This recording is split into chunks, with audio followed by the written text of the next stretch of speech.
عورت چھپا کر رکھنے کی شے ہے.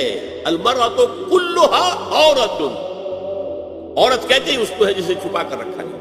ان المرأۃ عورۃ فاذا خرجت، جب وہ گھر سے نکلتی ہے، استشرفھا شیطان، اب شیطان جو ہے اس کو طاق میں رکھتا، وہ اپنے رب کی رحمت سے قریب ترین ہوتی ہے، جبکہ اپنے گھر کے بھی کسی اندرونی حصے صحن میں ہوگی تو شاید ادھر ادھر کے کوٹھوں سے نظر پڑے.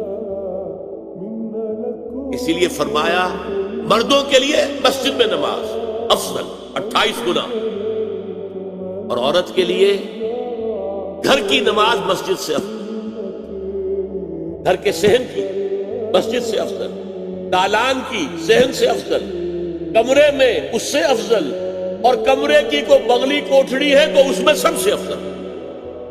یہ احادیث نبی اکرم